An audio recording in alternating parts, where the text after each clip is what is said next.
Wicked. Should we do it? Yeah, let's go for it. Yeah, let's do it. Olly, welcome. Thank you. You are back from a very busy week last week in Amsterdam at Money20. Yes. A lot of rest, a lot of sleep. I actually feel back to normal now. It's 1 week post show. But yeah, feeling refreshed, back to normal. Yeah, it is exactly a week actually. Yeah, goodness me. Feels like yesterday, but it has been a week now. Yeah, a very, very successful show, if I may say so, from my perspective. Thank you. Yeah. I mean, the work that goes into it, Money20 Europe is a year in the making. We have started already on the show next year. Wow. And the teams, the effort and the energy that go into it is really first class. Yeah. The thing I always point out is, for those of you who've been to the show, is the stage design. Yes. These stages are just constructed by like world-class creative teams, and the ideas, the inspiration they have to build what they build, it blows my mind. But yeah. You were just showing me before this, the orbital stage. Yeah. On the final night, I think, on the Wednesday night. Yeah. Well, on the second night, on the Wednesday. Yeah. Sorry. Yes. So for 2026, we massively overhauled our largest stage. We turned it from the nature stage last year to the orbital stage this year. We moved it from a light hall into a darkened hall and just gave it this really epic kind of cinematic vibe, which meant that on the second day we could convert it in the evening into where we had our industry night, Money by Night. So it was this incredible transformation from having, CEOs and executives in the daytime to DJ Yoda and these incredible figures, incredible showmanship that happened in the evening. It was absolutely wonderful. It is quite the transformation. It's kind of unbelievable to think, that during the day it's a conference hall. the word conference doesn't do it justice. Yeah. You run content for Money20 Europe. Why don't we start off with a little bit of a summary of what you thought were kind of the main themes coming out of this year's conference? Yeah. It's interesting because as we build the show, we start with our own, we start with research and we come up with content pillars, and that's how we kind of architect the agenda. So that's our kind of estimation of what we think is going to happen. Yeah. And then obviously it comes into contact with reality and the actual conversations happening on the show floor. Yeah. And I guess the overarching trend for me was around the kind of moving from promise to practical reality. Like, I think in previous years, I wasn't at Money20 last year in Europe, but certainly having followed the fintech industry and having followed the trends, I think we've really shifted from hype promise into actual practical delivery. Yeah. And there's, I guess, two places where I think that was most acutely heard. One was in stablecoins. Yeah. We weren't talking about the promise and potential. We were talking about, MoneyGram on our stage on day one, launching a brand new stablecoin that's going to be rolled out in their app to real customers globally, imminently. This isn't promise. This isn't hype. And this also isn't, this isn't just for a specific subset of elite advanced crypto users. This is really for everyone. Yeah. So stablecoins moving from where they were to proper financial infrastructure was one. The other one was AI for me. Yeah. So again, moving from AI conversations into agentic conversations, and then really into the practical reality of what that can be. And I think, so Carlo Bruno, the VP of product at Adyen, he summed it up really well when he said that the technology, the technology is there now. Right. Like, it's all the pieces are in place. Now it's just time for the ecosystem to catch up. Okay. So it's just about adoption and scaling that up now. We have a lot of the pieces of the puzzle are solved. Now it's just about scaling up. But across two of those, across AI and stablecoins, the thing that I was left with, most left with was around trust. Right. Because these are huge changes in our industry, and they are only going to deliver if we maintain trust in the technology and trust in the institutions that are delivering them. Yeah. we're hoping, we're expecting a huge consumer and B2B shift is going to happen, but it will only happen if we maintain the currency of trust, because that is what our industry is built on. Yeah. So Mandy Lamb from Visa, she made the point so clearly. It was actually the last session on day 3 on the orbital stage. And she just, I can't remember exactly what she said, but it was something like trust is the currency of our industry. Yeah. So we've got to make sure we maintain that. It's so important. That's such a good point. I definitely, I mean, I'm not as involved in it as intimately as you, but I saw the stablecoin reality, and it was very interesting whereas last year in 2025, it was all promise, and it was like future facing talk. And it was like, oh, wouldn't that be an interesting future? And then this year there was so much delivery. It was quite amazing to see how much has happened in 1 year. And the announcements, like back to back, real tangible announcements, partnerships around AI and around stablecoins. There was a point 9 months ago when we were sort of designing the content of the show where we're looking around the table at the content team and we're saying like, gosh, AI, is the bubble going to burst? Are we going to be sitting here in June 2026 with egg on our faces because, it sort of fell apart, it didn't deliver, etc. And similarly with stablecoins, we've seen all these hype trends in the last few years that have really accelerated and then peaked and then have disappointed and just crashed down the kind of the hype cycle. But that doesn't seem to be happening with either of these technologies. Stablecoins seem to be really delivering. AI seems to be really delivering. Is it overhyped? And is the lofty sort of potential slightly exaggerated in some places? Potentially. But I think the fundamentals are there. This is a new foundational technology, and it is going to change not just the way that our organizations work, but how people interact with money. So I think it's no longer part of the hype cycle. This is kind of foundational now. Yeah, that's super interesting. What a time to be in fintech. On the trust point, did you see any interesting examples, or do you think there are specific ways where companies are maintaining or building that trust in a particularly good way? Do you think it's different maybe from before, or do you think it's doing the same things but with these new technologies, just in these new technologies using them in novel ways? I think what I would say is I think institutions are keenly aware that as they're rolling these things out, they need to be communicating them properly. They need to be doing them in a safe, progressive way. I mean, the example of MoneyGram is a great one.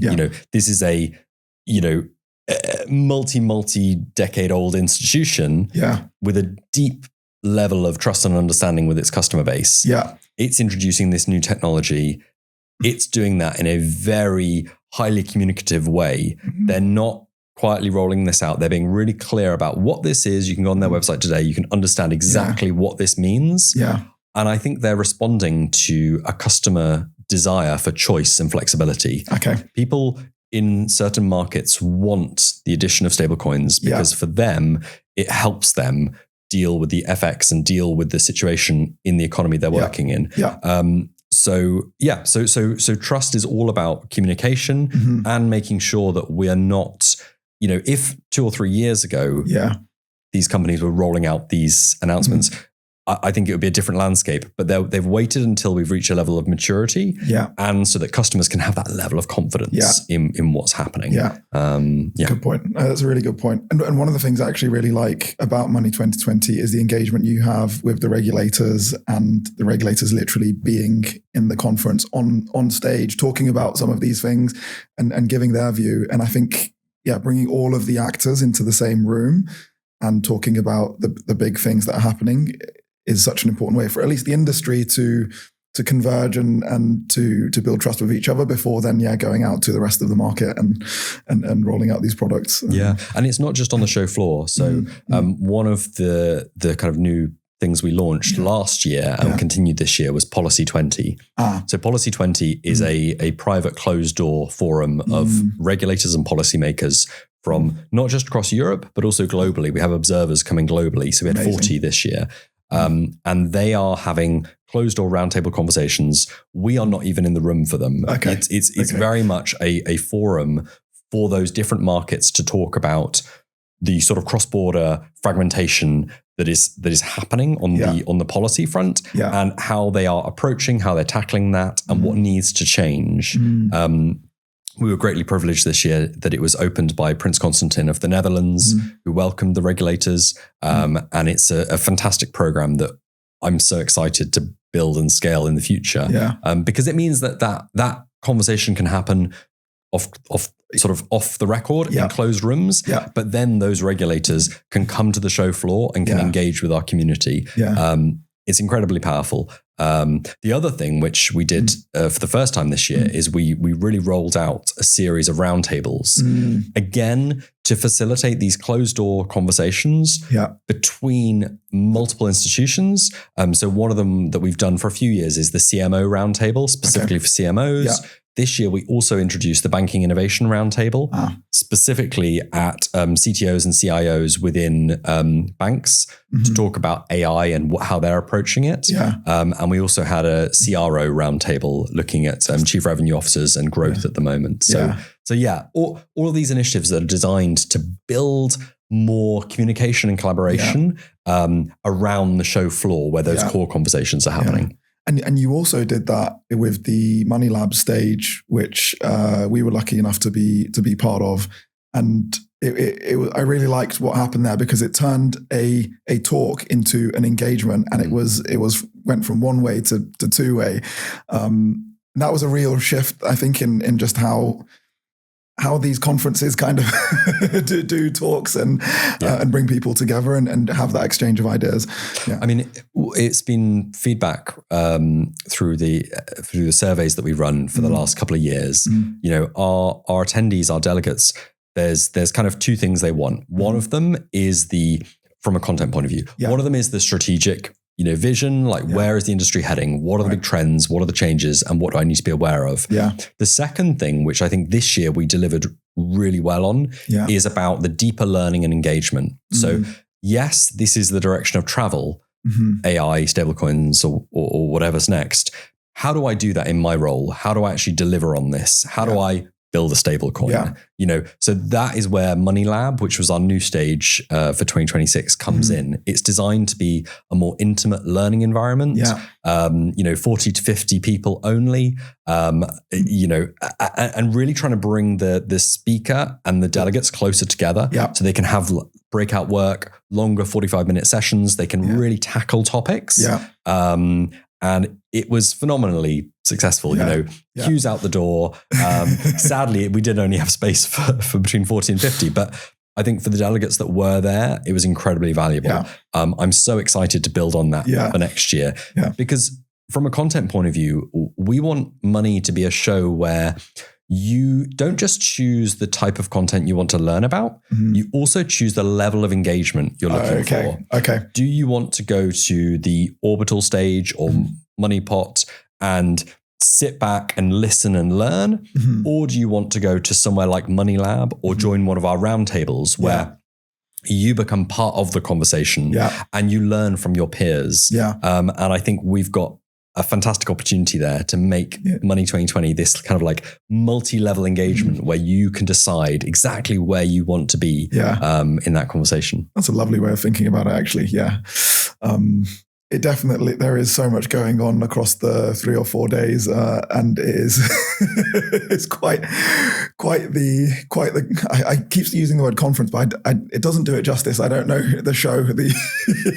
Well, we have internally we have a kind of a piece of jargon that we use, and we call it festivalization. And that for me it really resonates, because that is what Money 2020 is. It's not just a conference. No. It's not just a trade show or an expo. It's also not just the fun stuff. It's a mixture of all of it. It's that kind of festivalization piece where, our delegates are coming for business. They're coming to get deals done. They're coming to accelerate their company. They're also coming to learn, to engage, to meet people. We say it's the place that money does business, and I think that is so true. That's a good way of putting it. And festivalization, I like that. It's so true as well, with the events that are happening all over the city, not just on the floor. You mentioned that it takes about a year to organize, and it doesn't surprise me, having just come back from like, okay, yes. What are the steps that you're going to go through now, between now and next year's show? What do you and your team, where do you start? How do you prep for this? And how do you try and predict what is going to be on everyone's mind in a year's time and get it so right like you did last year?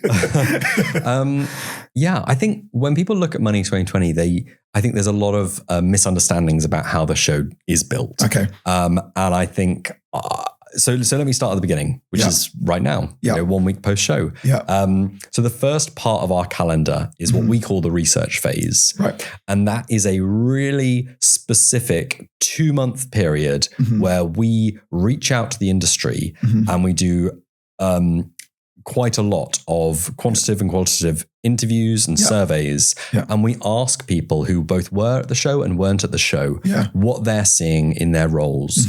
We're a 3-person team. We cannot be across all of this. So we rely on industry experts to help us to identify what is happening in your sector, in your space. We'll be promoting that widely on LinkedIn in the coming days. That research comes together and we look across not just what are the big trends, but what are the specific trends in certain verticals. So payments, crypto, banking, startups, across all of those areas, what specific trends are coming out? Then we lock ourselves in a room for a few days and try and really break it down into what we call our content pillars. Right. Those are the core topic areas that we think we should structure our agenda around. Nice. That process altogether takes about 3 months. And then at the end of that, just before Christmas in November, we launch our call for content. Right. Now, Money 2020 is totally different from a lot of shows out there because of the scale and the size that we operate at. We ask the industry to submit the sessions that they think should be reflected at our show. So the call for content is a public call that anyone can submit into. It's not pay to play. Anyone can submit their sessions that they think are right. We explain our content pillars. We explain what we're looking for. We get just under 1,000 submissions through the call for content. Wow. Great Christmas present. And then my team sort of diligently in December and often into January as well will work through those submissions and identify. Again, looking with our content pillars, with our research that we've done, looking at the submissions we've got, we start to craft out what sessions are really the cream of the crop, what has to be programmed, what has to be in our industry. And just to say, our call for content, we're not just looking for speakers, we're actually looking for full panels with moderators, speakers, topics, key takeaways. We want people to really think through what they are submitting. And we also do a lot of outreach during this time. So we run webinars, we run a physical event in our office in London where people can come in and learn more about the call for content.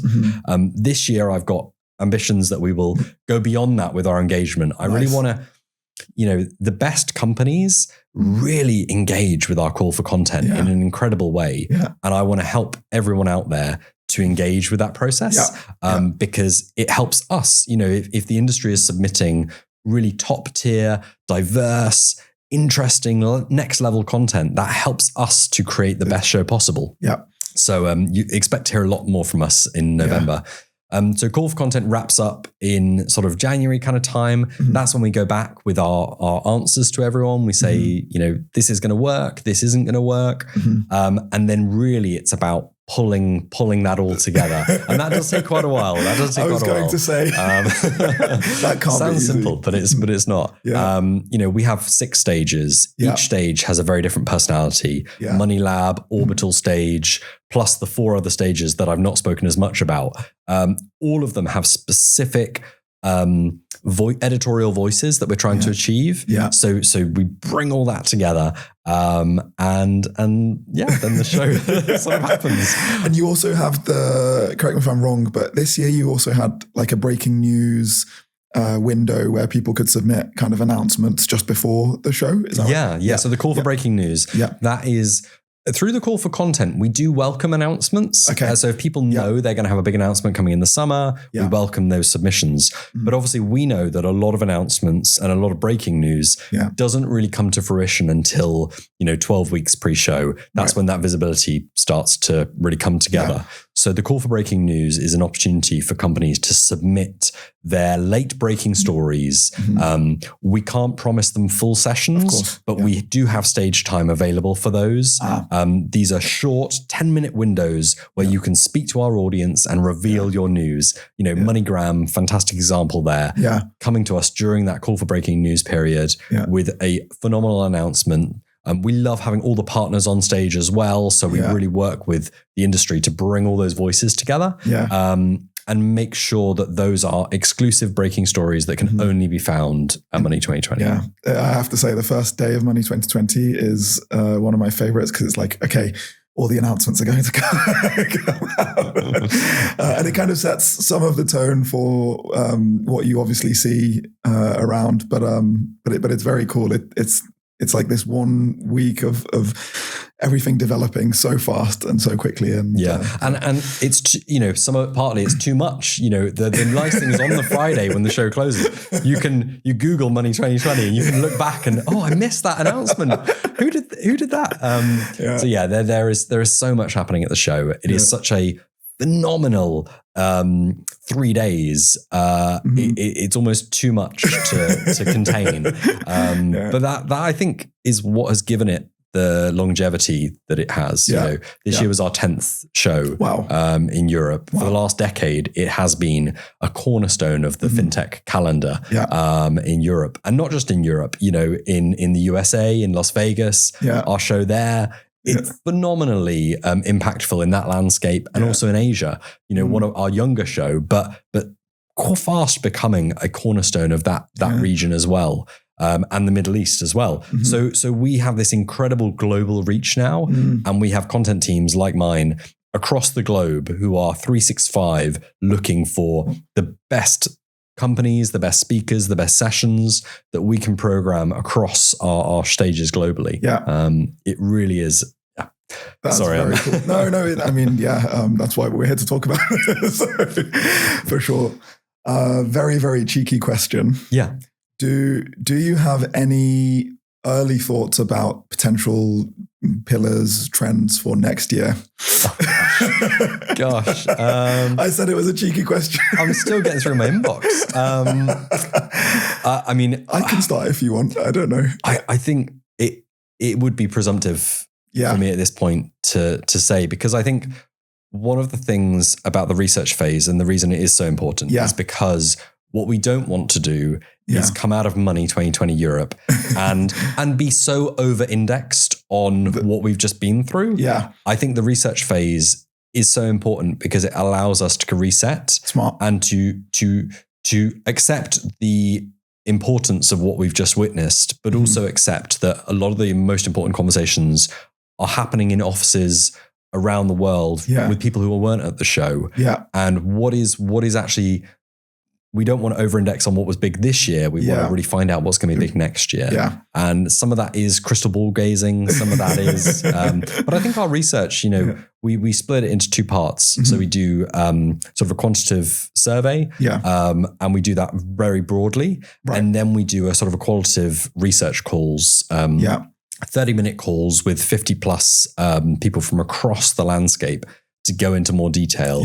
And through those calls, we unpack not just what's happening today, but what they expect will be happening tomorrow, the week after, the month after, and maybe even next summer. Sorry, I've dodged your question. No, that's probably the smart thing to do. I think you're so right though, because for example, last year, I don't think anyone would have guessed that stable coins would be such a big topic in the 2025 show. And then it was, and then we get to this year, and like you say, we went from promise to delivery. It is kind of a very, very cheeky crystal ball gazing question. And being in marketing, I've been asked to crystal ball my entire career. I think also I would say with the trends and with the content pillars in particular, I think it's important that we don't over-engineer something. Okay. So some of our pillars. So for instance, this year we had AI in the agentic age. Yeah. We had Money Stack Rewired, which was about stablecoins and beyond. It was looking at the tech stack of the bank.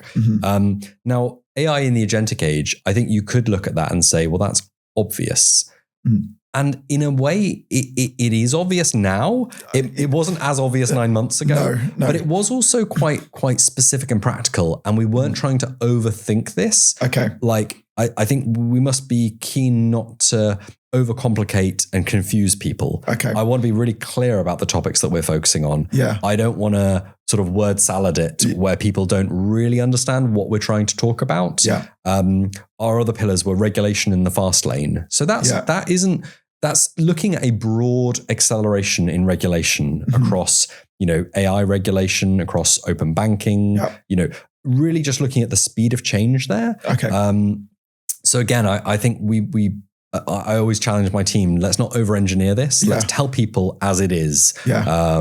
But yeah. Yeah, no, that makes sense. And as someone on the other side, I think that's very helpful because it also leaves enough room for people to, you can be within the pillar and still be creative, original, and bring a different perspective rather than it being fully kind of set in stone. Yeah, exactly. Definitely. And I think the pillars this year, so the one which I think left the most scope for creativity was the great rebundling. Right. So that was looking at, I've seen several generations of fintech where we've kind of unbundled the bank. We've separated all the elements of fintech. You used to have your bank, but then you have, TransferWise doing your FX payments, you have insurance broken off over here, that sort of unbundling. And I think increasingly over the last few years and in the last sort of 24 months, we've seen that coming back together. Yes. We've seen, Kraken, who we had Arjun Sethi, the co-CEO, opening the show on day one. They're not just a crypto exchange. They're doing tokenized deposits. They're doing, tokenized equities. They're doing stablecoins. They're doing all of these areas. And Arjun keenly articulated his vision for that new kind of business that's pulling all of these industries together. That kind of rebundling that we're seeing. So that pillar really, I think, gave people flexibility to apply it to their own industries. Where is rebundling happening in insurance? Where is it happening in banking, in payments, etc.? So yeah, very, very interesting. Yeah, it's going to be an interesting 12 months as well. Olly, why don't we talk a little bit about your background? How do you get to this point where, as you say, you're pulling together all of these threads to create this coherent content machine at one of the, if not the world's biggest fintech show? What is your background? So I was a journalist for 12 years, and I had the privilege of, I started off at City AM, which is a free financial newspaper in London. And during my time there, I was covering tech and startups and, Silicon Roundabout, as it was called back then, that part of London where these startups were flourishing. This was in 2012, 2013. And I was very lucky at that time because one subset of those startups were fintechs. It was that early sort of nascent industry that was just starting to set up. I had never been interested in finance through my university career, but I started to realize that there was this magical thing happening where these businesses were really tearing up the rule book. I remember going to Monzo's first office opening, I think it was 2015, and just having that sort of pinch me moment where you had Tom and his sort of senior team at the time. Paul Rippon was talking about how they were going to get a banking license. And I just remember looking around thinking, this is insane. This is crazy. What are you talking about? But also, how exciting is this? How different. And when they gave me that card, I was like, this is very different. This is very different. So I was lucky enough to kind of cover the fintech industry for the better part of 12 years in London, in Europe, and globally, and really following some of those early trends, early neobanking, early cross-border payments, the disruption, and also I think the democratization, which we take so much for granted now. If I told you that 15, 20 years ago, if you wanted to buy a share in Apple, you would have to make a phone call to a stockbroker, and you would have to fill in like a lot of paper forms and post them off and get them back. We take it so much for granted now that is all digitized and it is all mobile first and mobile friendly. That shift was inspiring to me. It was so tremendously exciting because I think for me, it boils down to giving people more control over their finances. Yeah. And ultimately, when I think back to the pre-mobile era, and I remember this because I had a book for my bank account. I remember having that book and having the balance, written in it every time I'd sort of deposit money and take out money. Yeah. And I remember feeling that finance money wasn't for me because it was kind of so analog and so out of my control. And this is something for other people who understand it better. Okay. And I think the digitization and the mobile movement especially was about putting control in people's hands. Yeah. And that for me was so tremendously exciting. Makes me regret not studying finance at university because suddenly it's within our tangible control. Yeah. And I think the technologies that we've spoken about today, AI, stablecoins, it's just about taking that even further. Yeah.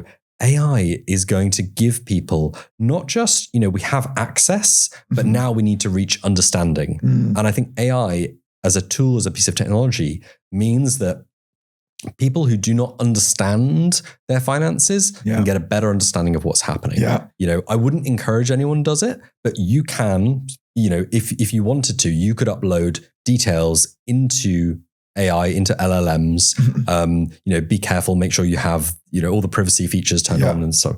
And you can get analysis, which, 5 years ago would have cost you a meeting with a financial advisor and a lot of headaches and phone calls and work to get sort of deeper understanding of what's going on.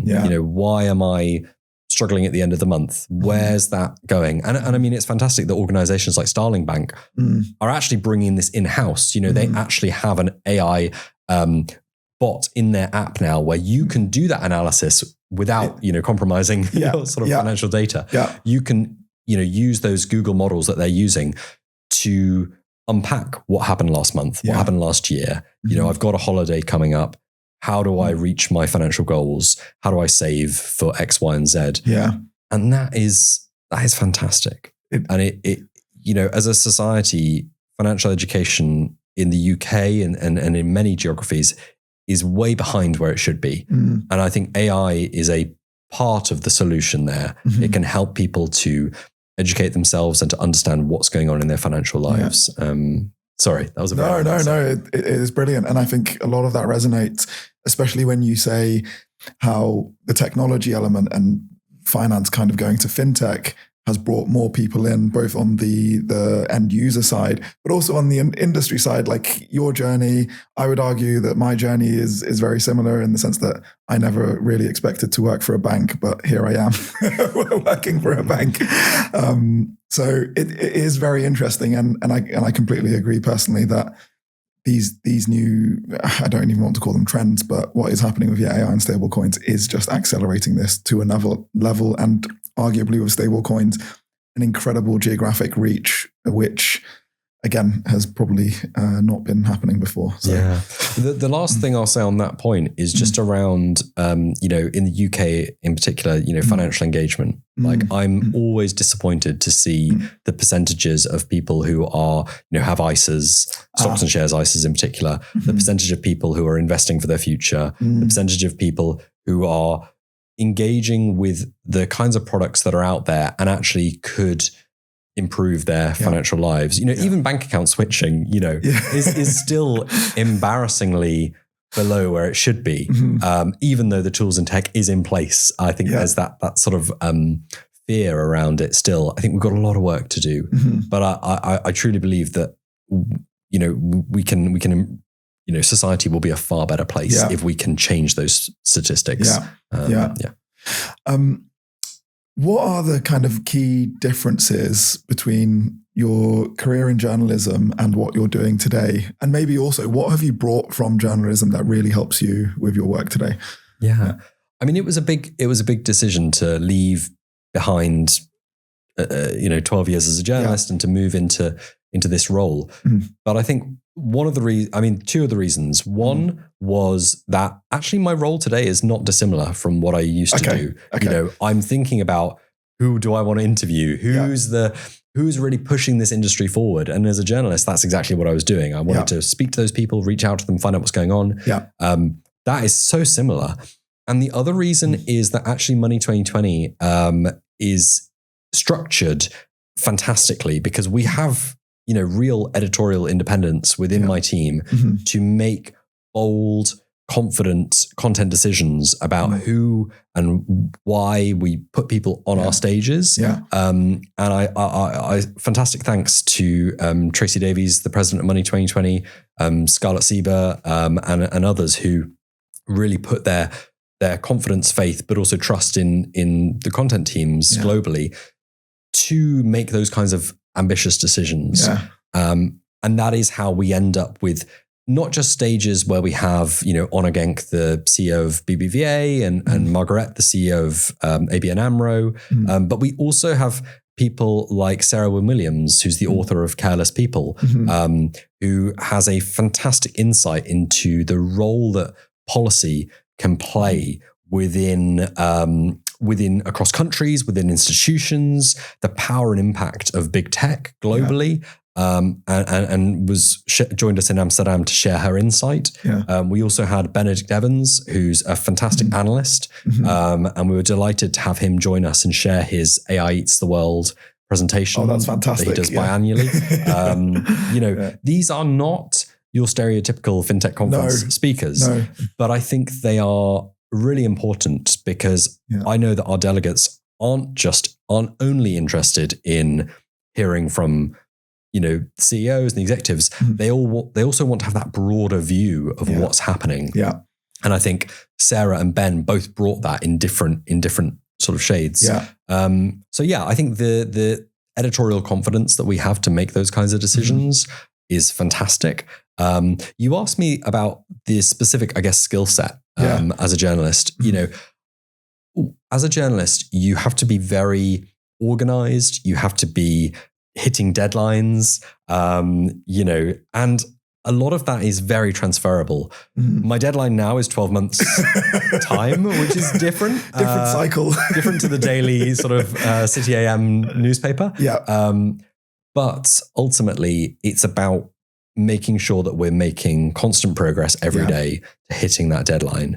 Because if we don't make progress, if we delay decisions, if we leave things to the last minute, it simply won't work out. So two of my big things with the team this last cycle were about, pulling our deadlines forward, making sure that we're really planning ahead, because that's not just benefiting us and the other teams, it also benefits the industry who are engaging with us. If you submit through the call for content, I want you to have a good experience. I want you to know where you are in that process, what the deadlines are. So sorry, a long answer. No, there's just so much work that goes into it. But I would say huge congratulations to you and the team. Really, really cool show this year, and we're very excited for next year. And thank you so much for giving us this quite fascinating window into what actually happens behind the scenes at Money 2020. Thank you, Mo. It's been a real pleasure. Awesome. Thank you.